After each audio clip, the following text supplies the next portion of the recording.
Good afternoon, and welcome to Seattle City Club's District 4 City Council debate. I'm your moderator, Mark Baumgarten, with KCTS 9 and Crosscut. With me are Sydney Brownstone of the Seattle Times and Chris Daniels of King 5. Seattle City Club would like to acknowledge their presenting sponsor, Amazon, supporting sponsor, AARP, and host sponsor, University Lutheran, which is this place that we're all in right now, for making this debate possible. And now, please welcome our Seattle City Council District 4 candidates, Alex Pedersen and Shaun Scott.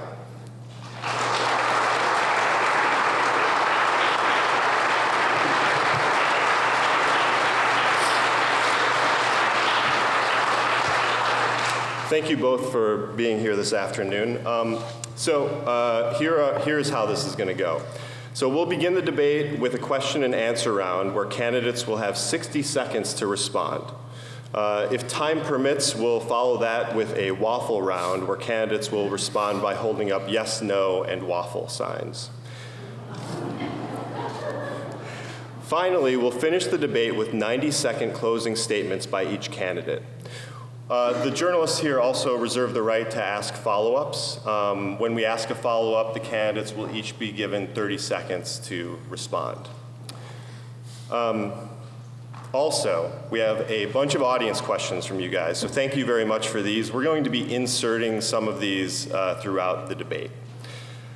Candidates, your responses will be timed, and we will cut you off if you go over your time.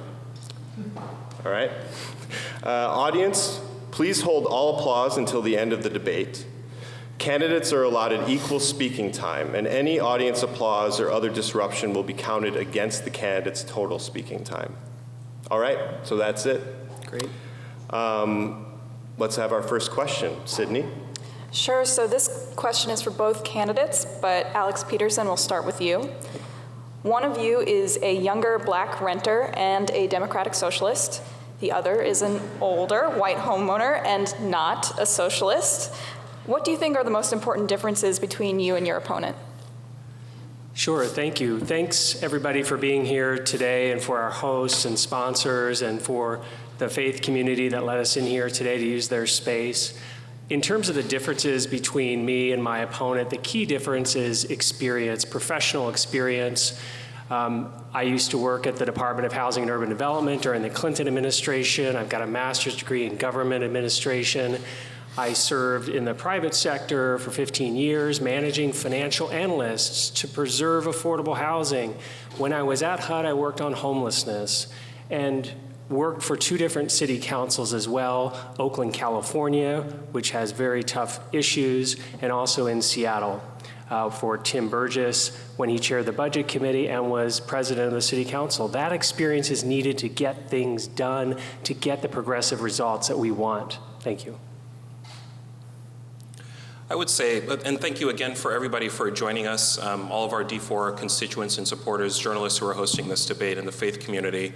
Thank you to Amazon, our presenting sponsor, as well as the old saying in Seattle politics goes, keep your friends close, but make sure to check in with Jeff Bezos at least once in the election cycle. I think that experience is indeed a key difference in this race, but I also think another key difference is the fact that we have tried to put forward pretty much the most robust climate justice strategy and platform that you can really attain at the city level.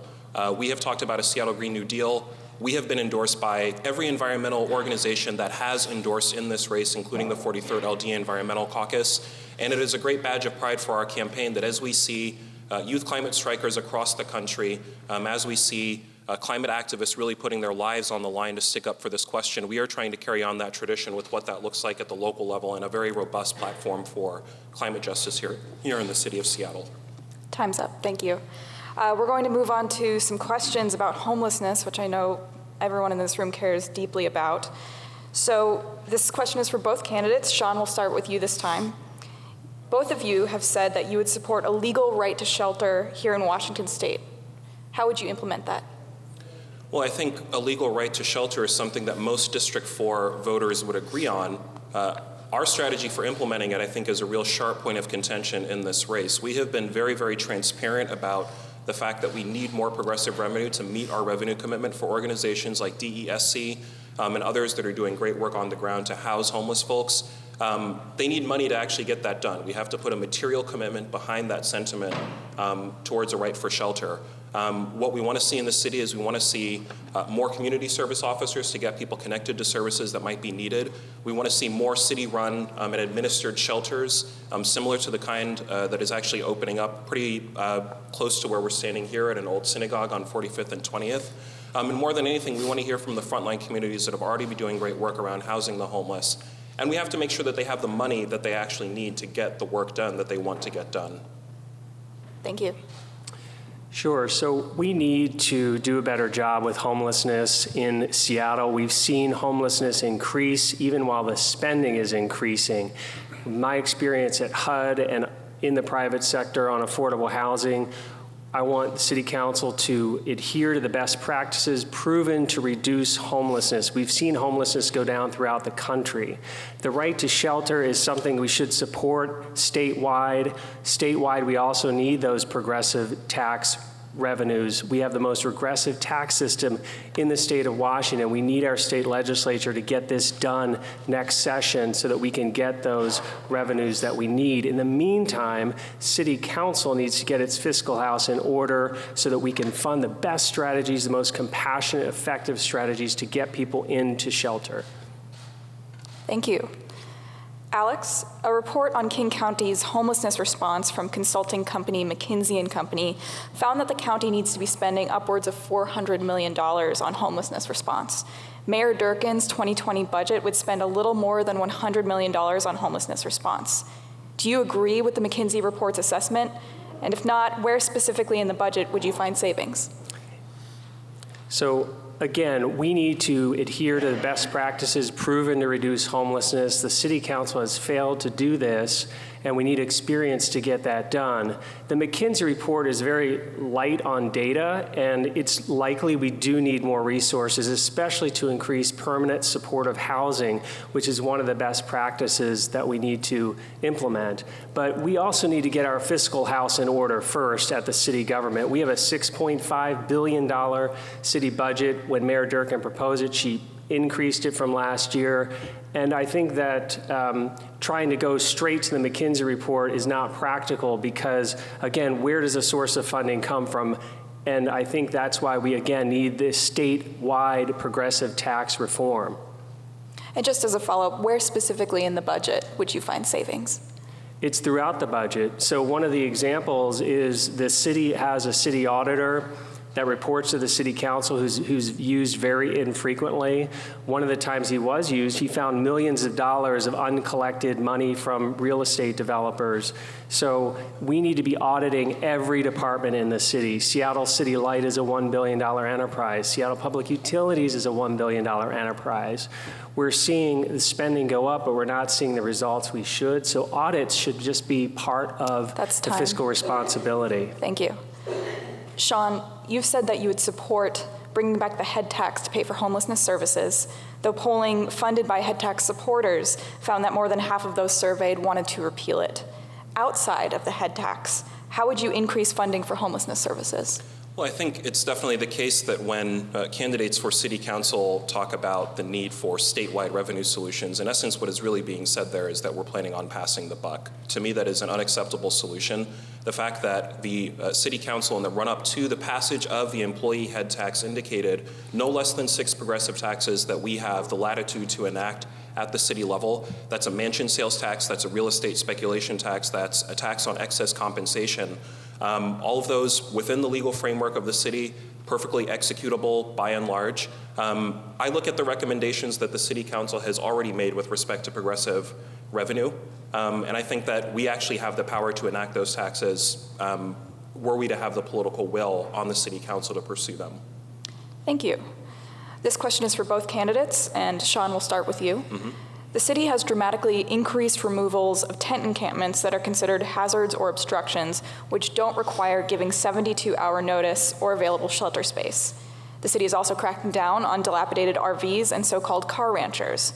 What do you think of Mayor Durkin's current approach? So some people refer to the process that you're describing as homeless sweeps. Others prefer the euphemism of engagement. I think either way, the data is pretty clear that it's a failed policy. And we know this because members of the navigation team that have been responsible for executing these sweeps of homeless encampments have protested the lack of efficacy of these sweeps and also the lack of empathy as a means towards getting people actually housed.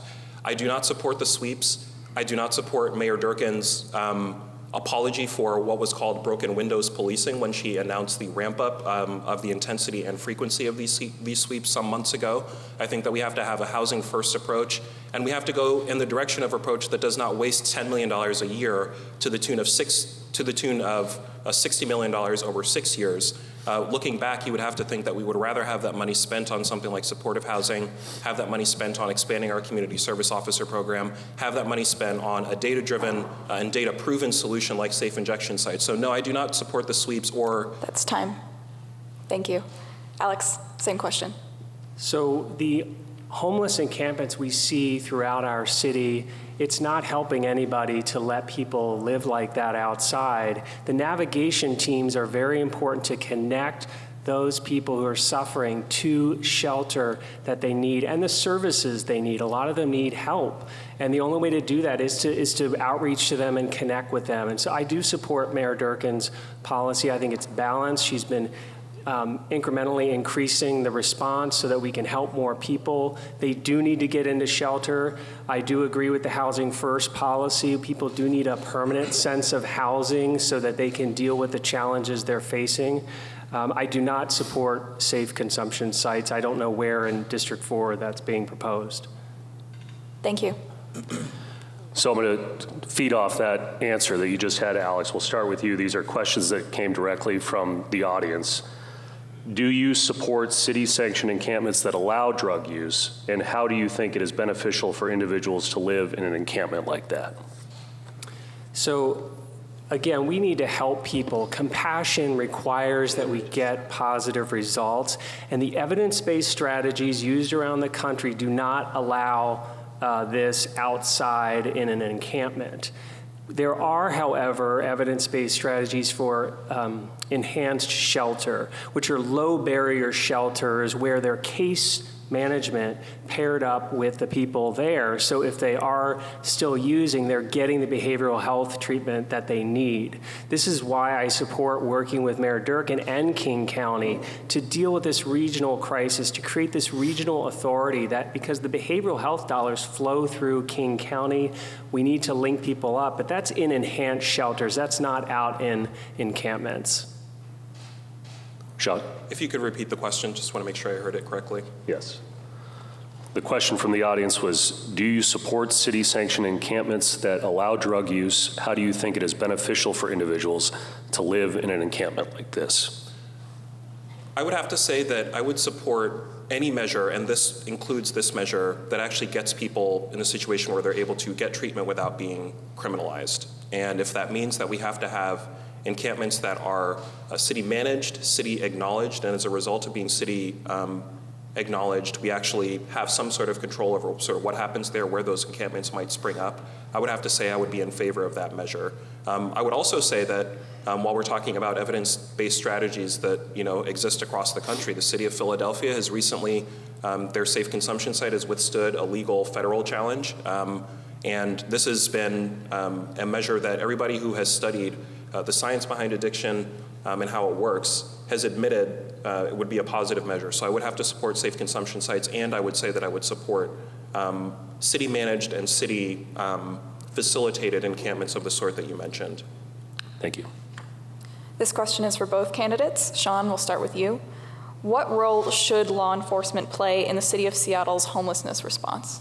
Well, I think that the role that the Seattle the Seattle Police Department should play is getting out from under the federal consent decree. If you have a police department that is in essence under federal investigation as a result of repeated practices of racist policing, you have to have doubts about their efficacy with dealing with and handling our most vulnerable population, many of whom are actually people of color, members of the LGBTQIA+ community, and also overrepresented by the indigenous community. So I would have to say that the role that the police department should have to play is, as my opponent likes to say, to get its house in order before it serves as a legal ambassador for some of the communities that need help the most.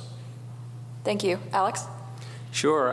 In general, this is a key difference. I believe that we need to support the good work of our first responders, that we can have both constitutional policing and safe neighborhoods. When it comes to homelessness, and the navigation teams often include a police officer, I think it's important to de-emphasize the police officer's role in that, and really to increase the importance of the social service connections and the shelter connections that are being made. Thank you. One final question in this category, and it's a question that is a little bit more maybe philosophical. It's what do you understand about homelessness now that you didn't understand 5 years ago? Alex, we'll start with you. That I didn't understand 5 years ago? So there is much more data now, thanks to the Obama administration, on what's proven to work. One of the best programs for homelessness is called diversion. Diversion, as some of you may know, is when somebody shows up newly homeless at a shelter. Currently, they're put into the shelter or sent back out into the street. Diversion tries to solve the problem that moment with the smallest amount of resources needed. It could be that somebody was evicted because they lost their job, but it turns out they lost their job because their car broke down. If we fix that problem and negotiate with their landlord to negotiate first, last month's rent, get them back into their unit, divert them from homelessness, that also frees up the shelter bed that we can use for people sleeping near I-5. Shaun? I would have to say that what I understand about homelessness now that I did not understand 5 years ago in the age of Trump and in a post-2016 reality is the extent to which, just as we see immigrant populations demonized and stigmatized nationally as a means towards deflating a general progressive agenda that emerged in the aftermath of the Obama years and as a result of the Obama years, locally we also see area conservatives, I think, really leaning on the issue of homelessness as a way of deflating progressive gains for secure scheduling, for $15 an hour minimum wage, for a domestic workers' bill of rights, in a sense that many of Seattle's biggest corporations and really the capitalist elite in the city are at a situation where they're feeling very defensive. And one of the ways that they have sort of identified a way to sort of reverse that momentum that progressive communities have won over the last few years is to harp on the issue of homelessness by demonizing them, criminalizing them, and looking at them as other in much the same way that I think conservatives writ large nationally look at our immigrant population. Thank you, Shaun. Now we're going to move on to law enforcement. And of course, there's a little overlap with homelessness here, which comes into play in this first question, which is, and this is a question for both candidates, should the Law Enforcement Assisted Diversion Program, or LEAD, be expanded in order to address the issue of prolific offenders? If not, what other proposals could be used? Shaun, let's start with you. Well, I used to serve as the campaign manager for the late Darren Morris, a candidate for King County prosecutor who was a champion of law enforcement assisted diversion programs, and so I would support that measure wholeheartedly. I would also support making sure that it has the money that it needs to do, I would also support it having the money so that it would have resources to actually do what it does as a resource. I think it's also the case that, look, it's very, very obvious that we have a police force right now that, as a result of a repeated pattern of racist policing, is not necessarily in the position to administering help to many. There are many communities, even within District 4, where Charlena Lyles was blown away by the Seattle Police Department, who feel defensive as a result of racist policing practices. So anything that we can do to move in the direction of anti-carceral solutions, and that includes expanding our city's community service officer program, is a measure that I would support, and that includes LEAD. Thank you. Alex. Sure. So the Law Enforcement Assisted Diversion Program has been studied and proven to be successful for low-level crimes. It's great that they did an evaluation with the University of Washington, and because of that, I feel confident expanding the funding for LEAD, and they're also doing it geographically. They're expanding. So I met again with the staff there recently, and we talked about expanding it in the North Precinct more. It's in a couple of pockets here, the U District, Ballard. But in terms of expanding that to violent offenders, we need to make sure that, again, that's based in evidence to work. It does work for lower level crimes to divert people away from the criminal justice system. But with violent offenders, I think we need to be very careful that, we're keeping everybody safe and make sure that diversion would be working in those cases first. All right. Thank you, Alex. Now we're going to talk about a recent report that came out that police have increased street-level arrests of sex workers along Aurora Avenue. How do you feel about this? Alex. Sure. So, we talked about in the debate that Sydney was at earlier in the different commissions about, I believe we talked about sex workers. And so, again, this is where that's something that should be decriminalized. The people who are in that line of work are victims, and they should not be going to jail. Shaun. So very early in my campaign for City Council, we met with the Seattle chapter of the Sex Workers Outreach Project. I was happy to read in a report generated in part because of the efforts of Councilmember Lisa Herbold, an Office of Civil Rights report, that one of the main recommendations that the Office of Civil Rights recommended on this score has been repealing the city's prostitution loitering ordinance, which is oftentimes used as a pretext to surveil and harass and badger people of color and young people in particular. So decriminalizing sex work is an issue that we have led on in this campaign since at least February. I'm glad to hear that it's something that my opponent may or may not be coming around on, but it's something that we have been consistent on from beginning to end. And that's what I feel about it. Thank you. As a follow-up to Mark's question, the city has, for the last several years, relied on what's called the Nordic model for policing sex work. Do you agree with this model? Why or why not? Let's start with you, Shaun. I would have to say that our model for addressing sex work in American major cities has been too wrapped up in an idea, number one, that necessarily every single person who participates in the sex trade is a victim, period. But I also think there has been too much of a focus on criminalizing folks. So I do not support the way that we have gone about policing sex work, in part because I think our prison population is the largest prison population in the world. We have cast, in the immortal words of Bill Clinton, too wide a net with respect to our prison population. And so we have to get to a point where we're de-emphasizing criminalization in all of its forms. And so I think that American policy, especially in our cities with respect to sex work, has been flawed and failed. Thank you. Alex? Yes, and again, I agree that we need to decriminalize that kind of work, and we need to go beyond that. We need to go further upstream to actually solve the root causes of why are people getting into this line of work, what's going on with their economic situation, with their upbringing, and I've worked on several evidence-based solutions, early childhood programs that they're longitudinal studies that show when we do nurse-family partnership for low-income moms and their babies, when we do high-quality preschool for 3- and 4-year-olds, that people grow up and stay out of the juvenile justice system, stay out of the criminal justice system, graduate from high school, go on to great life outcomes when we have these early interventions. We need to increase our intervention early in a person's life, and Seattle's been a leader on that thanks to some of the work that I've done. Thank you. I didn't hear a very clear answer from either candidate about whether you supported specifically the Nordic model. So just as a quick follow-up for both candidates, could you define what the Nordic model is? We'll start with you, Shaun. So my understanding of the Nordic model as it pertains to sex work has to do with, as opposed to sort of a practice that we see in Amsterdam, where it's like there's universal just acknowledgement that sex work is a trade, and it is by and large decriminalized. There are sort of more patchwork solutions that don't necessarily get us to a place where we're de-emphasizing the criminalization of sex work. So that's why I answered not in the affirmative in saying that I do not support what I understand That's of the Nordic model. Thank you, Alex. Yeah. That's my understanding of the Nordic model too. I'm not an expert on it. Okay. A follow-up question from the audience, actually. And we'll start with you, Alex, but this is for both candidates.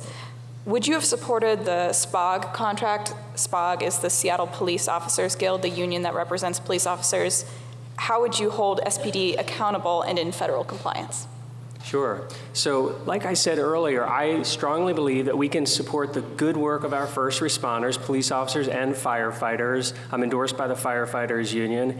And we can do that by increasing their morale, making sure. One of the things about that was they didn't have a contract for several years. And so one of the reasons Mayor Durkin, who has a lot of credibility on this issue because she started the consent decree as a U.S. attorney, we need to pay them well to retain them. We are losing officers in this city. It is becoming a crisis.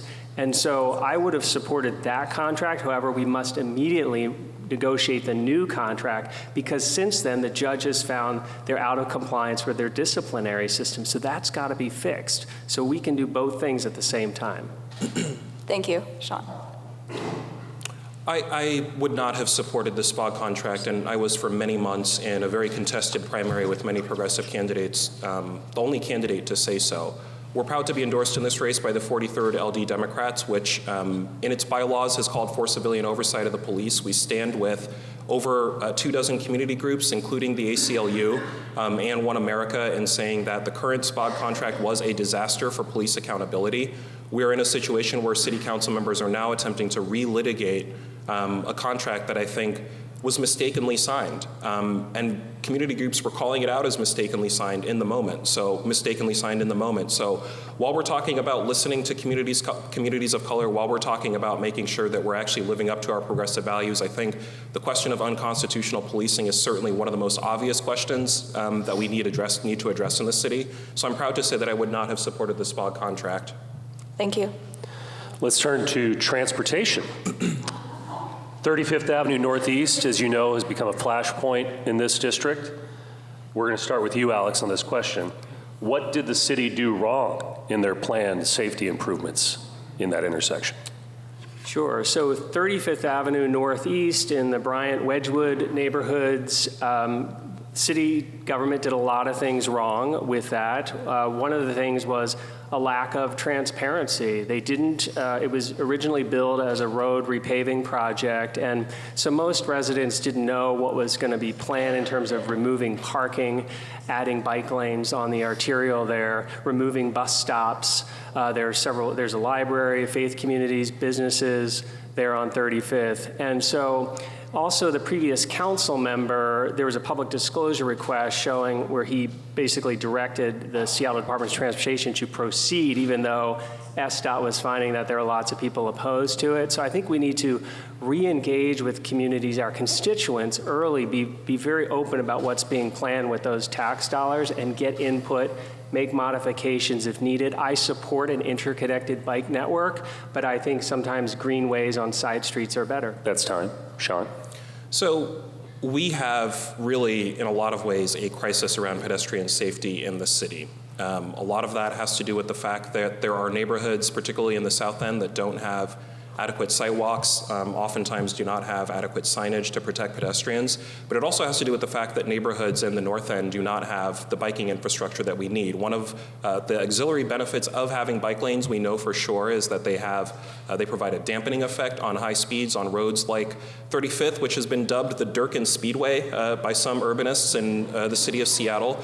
And so I think one of the things that the city got wrong with respect to the road safety improvements was not following through on them. I think that if we are serious about pedestrian safety, if we're serious about creating a city where people feel safe to explore the city outside of cars and on foot, via bike, using what's known as multimodal transportation, then we have to get real about putting bike lanes on major arterial roads because lives are really at stake as a result of this issue.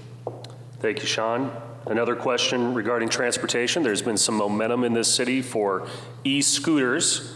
Looks like legislation could be coming before the council, but there are some cautionary tales around the country concerning safety of e-scooters. What should e-scooter legislation look like in this city, Shaun?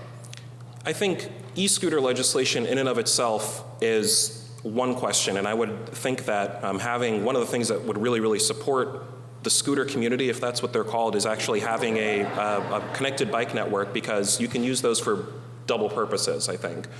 But it's also the case that when you don't have that interconnected bike network, when you don't have a mayoral administration or council members that are paying attention to pedestrian safety and folks who are and the safety of people who are on foot, there's generally going to be a climate of unsafeness. So again, I emphasize that we have to move in the direction of policies that get us more transit, that encourage people to explore the city on foot and outside of cars. It's part of the reason why we're proud to earn the endorsement in this race of the Transit Writers Union, which is called for Orca for All in the city of Seattle. So I think that it's less about focusing on the scooter legislation in and of itself, and I think generally creating more of a climate where we're addressing climate change by having people outside of their cars.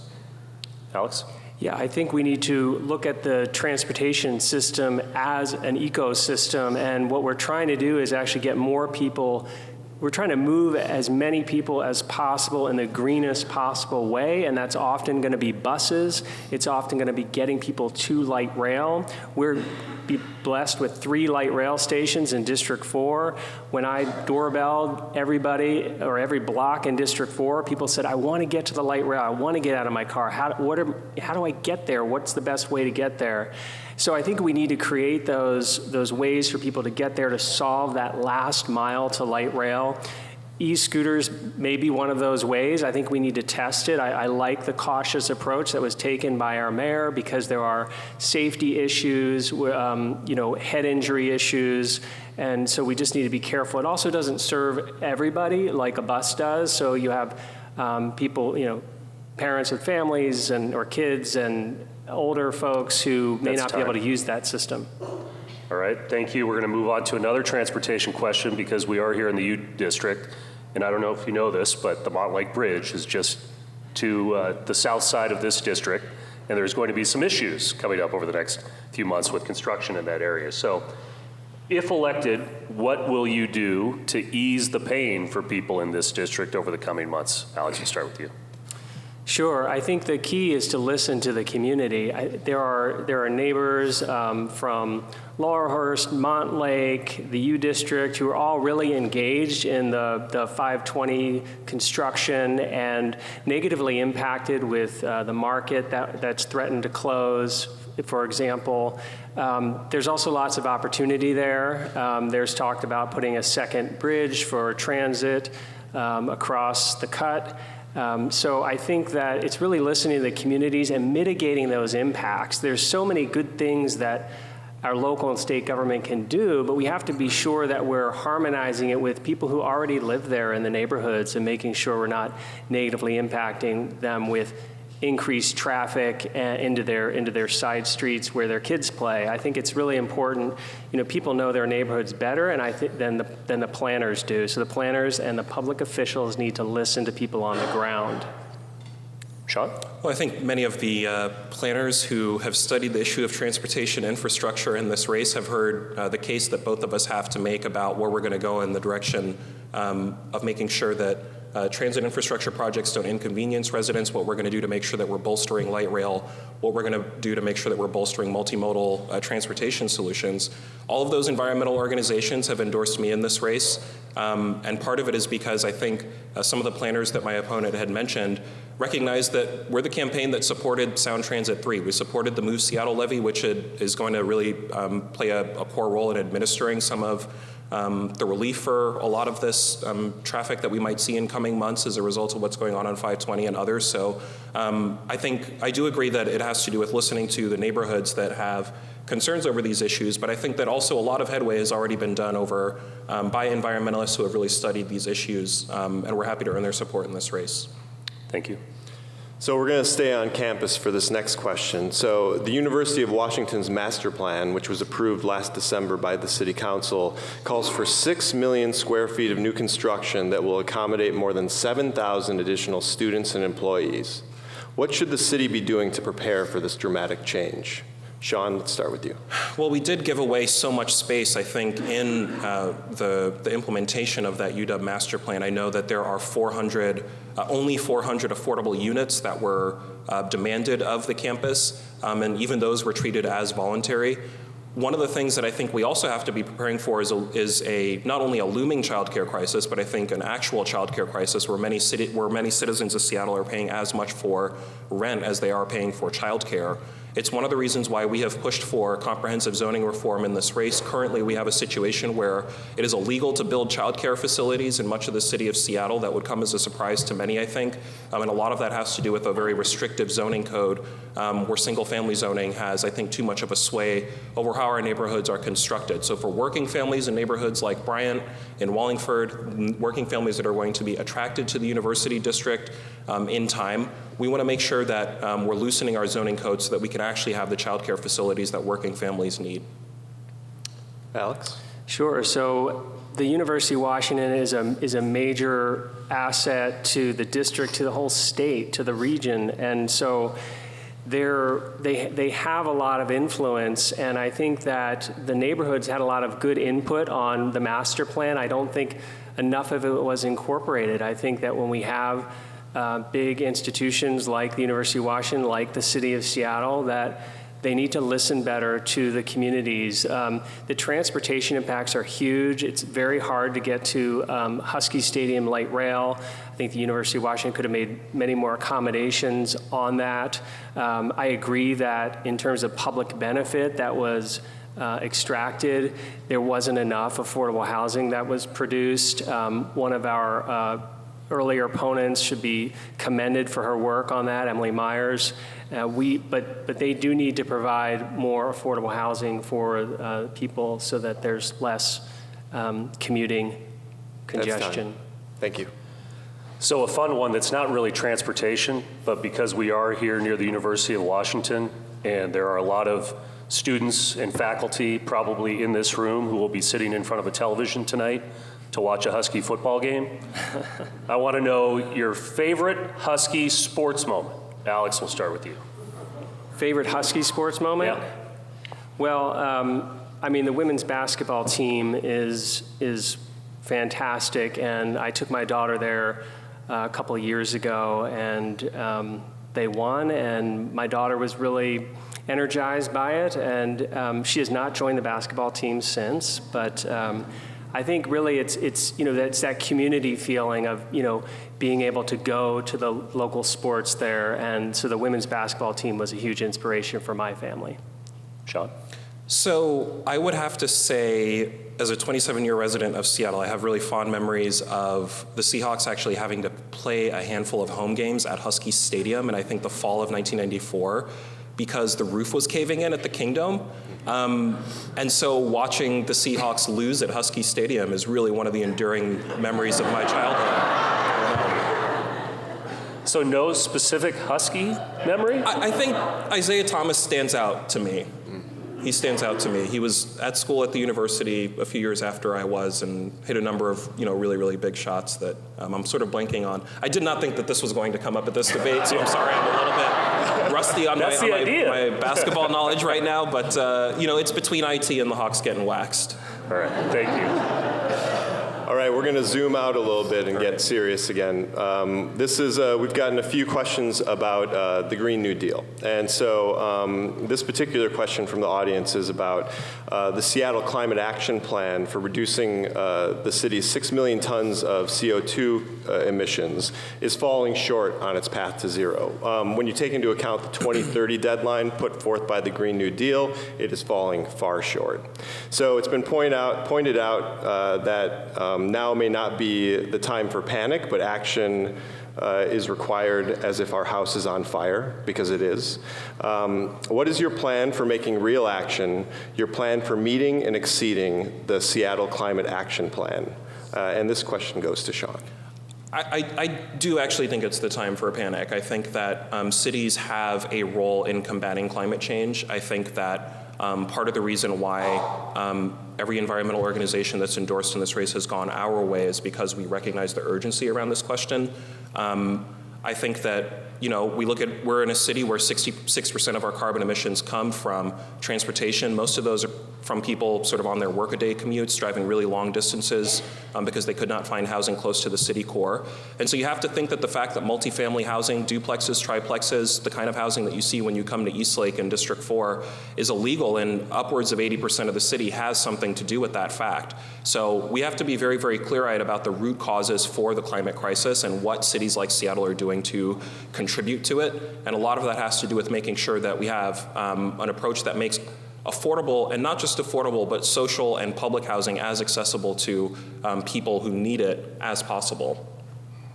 Thank you. Alex? Yes, we need to go beyond the climate action plan the city has. We also need to go beyond the new Green Deal resolution that the City Council just passed, because they left out a couple of key things, such as getting our city's fleet of vehicles to get to zero emissions faster. They also left out the fact that we need to defeat Tim Eyman's Initiative 976, which is on the ballot in November. You've got to defeat I-976. For some reason, they left that out. I've got an 18-point plan. Please go to my website and check it out on climate action. I'll read them quickly while my time's here. We need to lead the world in leveraging our data and technology for best practices, encourage more use of solar, protect and expand our tree canopy, convert our city fleet faster, get more people to ride sound transit, renew the supplemental bus tax levy, require large institutions to do more for their employers commuting, phase out gas-powered two-stroke leaf blowers, something I've talked about for months. I'm glad to see my opponent has signed on. Thank you. We're going to move on to some questions about the business community here. So earlier in this general election season, you both co-signed a letter calling on the current city council to suspend its planned upzone for the Ave. Can you describe the reasons you believe the upzone should be suspended and how this position aligns with your larger political philosophy? We're going to start with Alex here. Sure. So, after this debate, I encourage you to walk down the Ave. It's a special historical business district, many of you know, and I think that's why it should be preserved. Also, we've seen a lot of displacement occurring with the upzone, so we need to be very careful.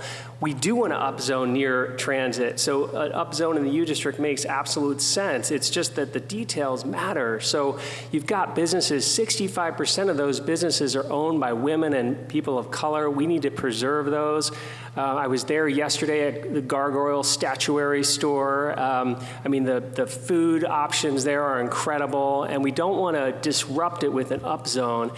And that's part of the listening. You've got to listen on the ground, listen to the community, and the business owners there, were fearful about being displaced, and I think city government needs to be receptive to that and make tweaks to the policies.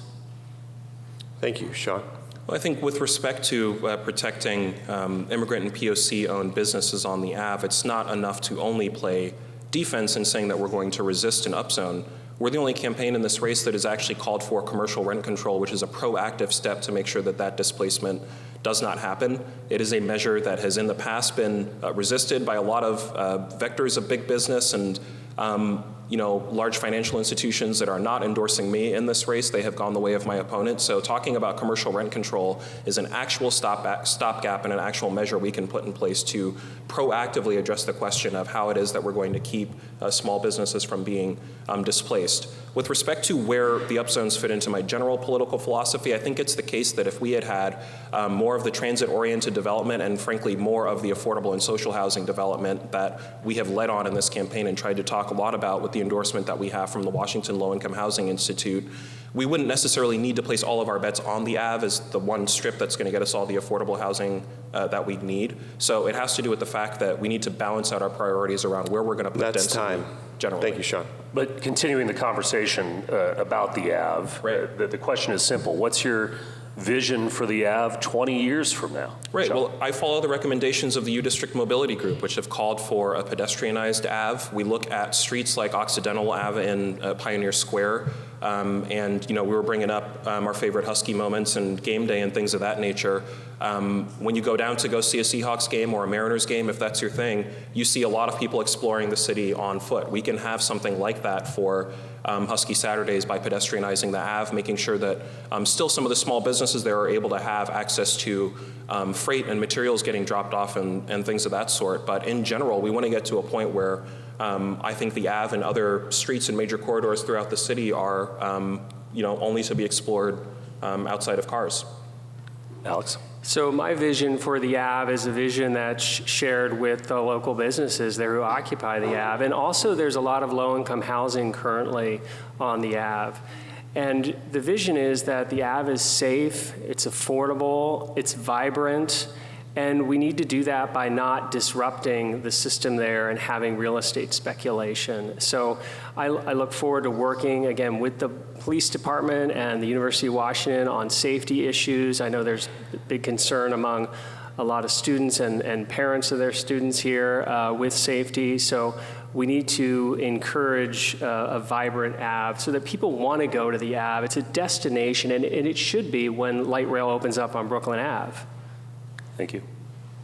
We're going to move 2 blocks east of the Ave for this question, and it's one that I asked you at a previous forum. I'm going to ask it again. Several human service providers in the U district are being displaced from University Temple due to redevelopment. How would you keep human service agencies in the U district when the forces of gentrification are pushing them out? Alex, we'll start with you. How would you support them? How would you keep them in the U district? Keep them in the U district, sure. So again, with the real estate speculation that's going on with the upzone, one of the challenges is the upzone made sense in the U district, but the city council didn't put any mitigants in place to deal with the negative side effects of that. So rents increasing, for example, on certain blocks that were upzoned versus blocks that were not upzoned.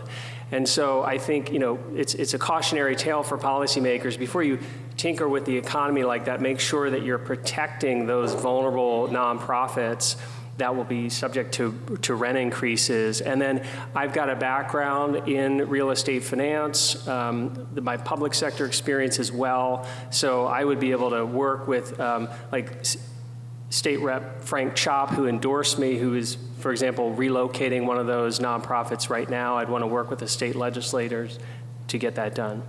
Thank you. Shaun?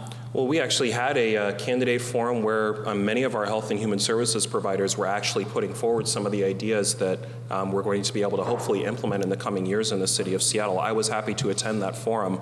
I think that when we see a shelter opening up in a former synagogue, it lets us know that obviously the faith community has a place in addressing some of these concerns, but maybe if the city was actually playing a little bit more of an active role in securing some of those spaces, it wouldn't have to fall to not-for-profits in the faith community. So it's part of the reason why we've talked about in this race having the city establish a land bank, so it's actually able to purchase land as it comes available on the private market and either distribute that land to not-for-profit housing providers or perhaps to health and human services providers in District 4 that are doing really important work. So I think it has to do with the city really stepping in and providing and being more of a land broker and taking care of some of the overhead so that some of the on-the-ground frontline organizations can do the work that they do. Thank you. Well, it is not often that we get to break news during a debate, but we have some news from the Ethics and Elections Commission. It appears that, Alex, you have filed a formal complaint against Mr. Scott with the Ethics and Elections Commission as of yesterday, with a hearing scheduled for Tuesday. I see an email from you right here to Wayne Barnett.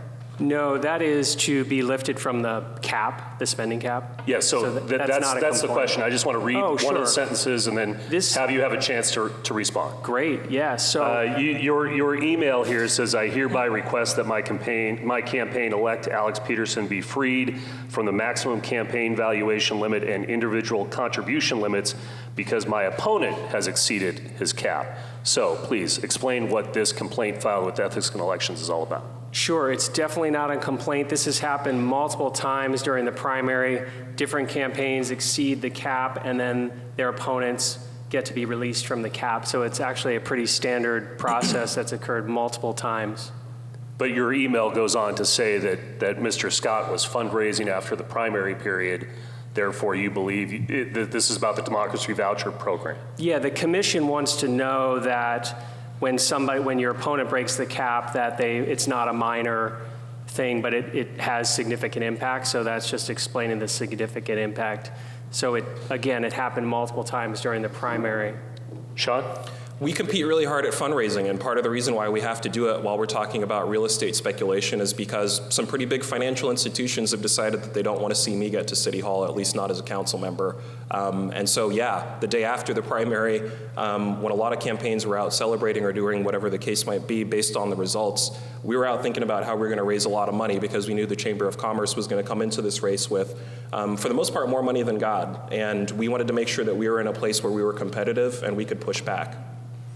And there'll be a hearing on Tuesday for anybody else who wants to hear more about that issue. But let's move on to more about leadership. And this is a pretty straightforward question. We'll start with you, Shaun. What committees would you like to chair if elected, and why?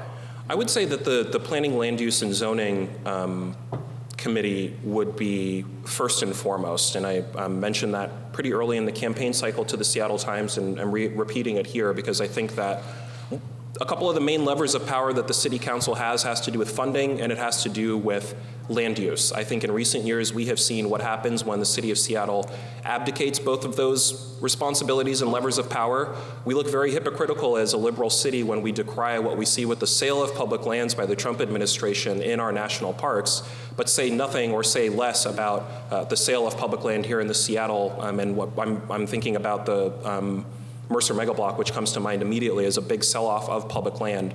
In the middle of an affordability crisis, in the middle of a climate crisis, we have to be using every resource that we have at our disposal, and I think making sure that we are using our land more efficiently and according to the best uses of what people in the city of Seattle need here is pretty high on my list of priorities. Todd? Sure. Alex? So committees at the City Council, having worked at the City Council when my boss was the chair of the Budget Committee, the Budget Committee is probably the most important committee because it impacts the whole $6.5 billion that the city invests.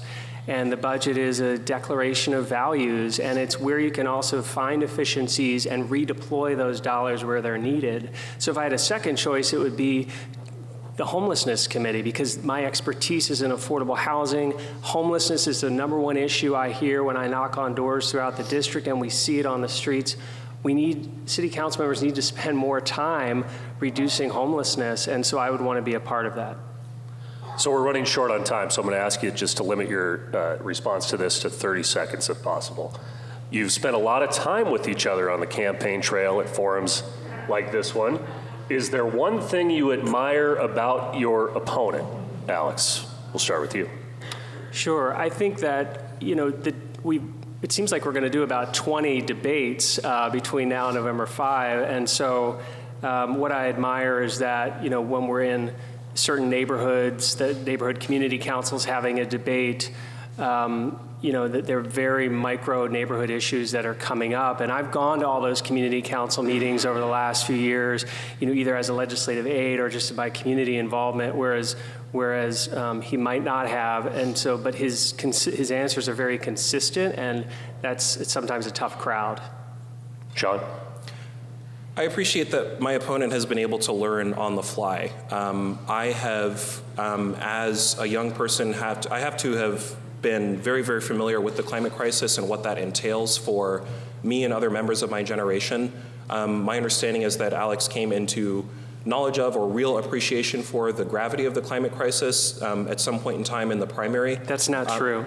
That is not true. Well, it was something that you had said at a debate at a candidate forum that we hosted. So we all know climate's the existential crisis of our time. It's absurd to state that.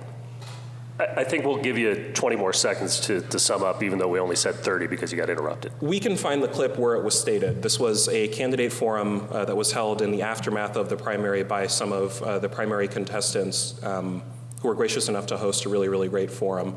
And the question was straightforwardly asked, what's something that you had started to think a little bit more about that maybe you didn't at the beginning of the campaign trail, and the climate crisis came up. I wanted to compliment you on that, but if you don't want to accept it, it's fine.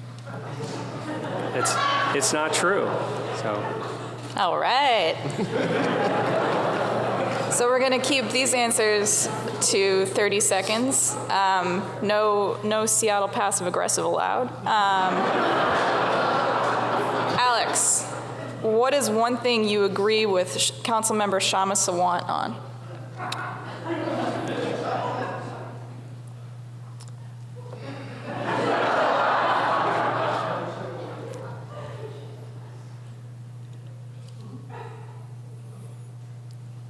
Your time is ticking.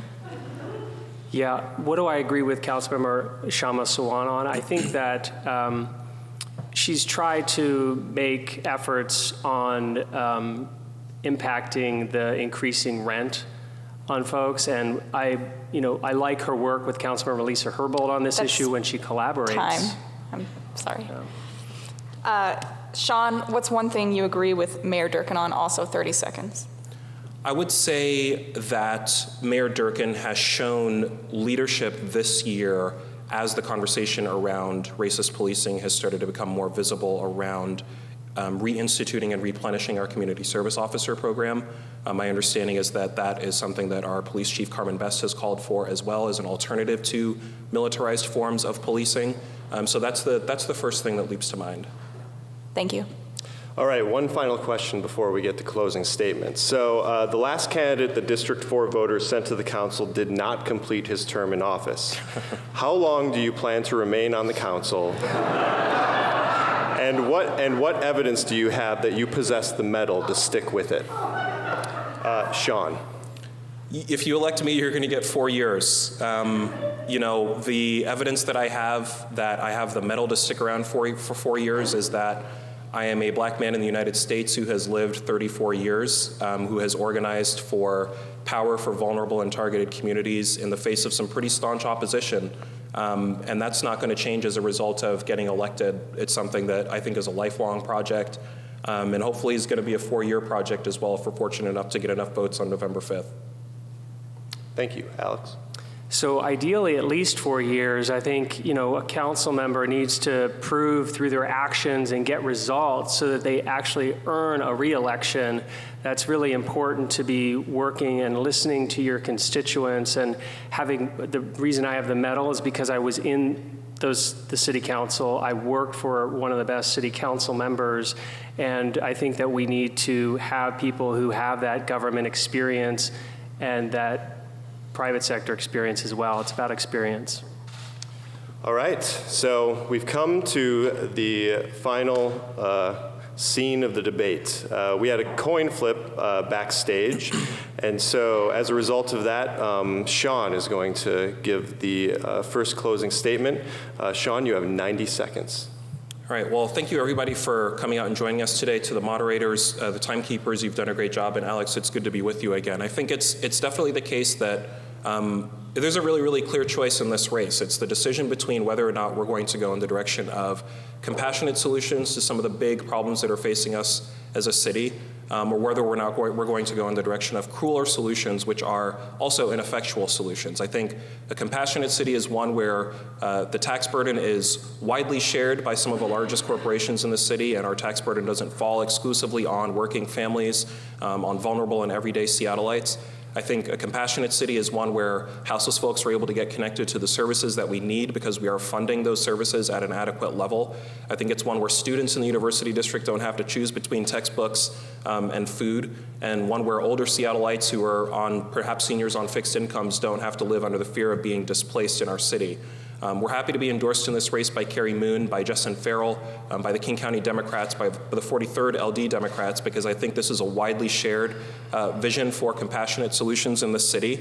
And it's definitely the case that there are some forces in this election between the Chamber of Commerce and Tim Burgess, People for Seattle, some of these other PACs that I think engaged in some really nasty campaigning in the primary that want to take us in the direction of a cruel city.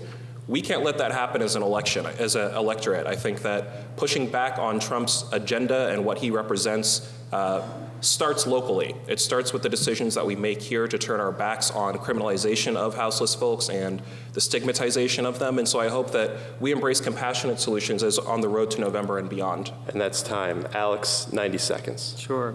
I'm running for city council to make our city government more accountable. And that's accountable to our communities. There are 20 neighborhoods in District 4, and accountable for results. I've listened to residents on every block in District 4. They want a city council that's sensible, that gets back to the basics, that reduces homelessness. To reduce homelessness, we need to fund only the data-driven programs proven to work. Compassion requires results. To increase public safety, we need to support the good work of our first responders and hold the criminal justice system accountable. After a master's degree in government, I served the Clinton administration to reduce homelessness. In the private sector, I managed teams of financial analysts to preserve affordable housing. As a city council analyst, I evaluated complex budgets and I advanced programs, progressive programs proven to work. Real experience getting results. That's why I'm endorsed by a broad coalition of labor unions, environmentalists, local businesses. I'm endorsed by the firefighters, by state reps Frank Chop, Jerry Paulette, Javier Valdez, state senators Jamie Pedersen and David Frocht, Port Commissioner Peter Steinbrook, Eden Mack, the school board director, Ron Sims, Nick Licata, the 46 district Democrats, neighborhood businesses down the street from here, and I hope to all the people from District 4 viewing, I hope I earn your vote. Thank you. Thank you, Alex. And that's it. So thank you for watching Seattle City Club's District 4 Seattle City Council debate. And again, we'd like to acknowledge the debate's presenting sponsor, Amazon, supporting sponsor, AARP, and host sponsor, University Lutheran, for making this debate possible. Now you may applaud. Thank you so much for holding it in.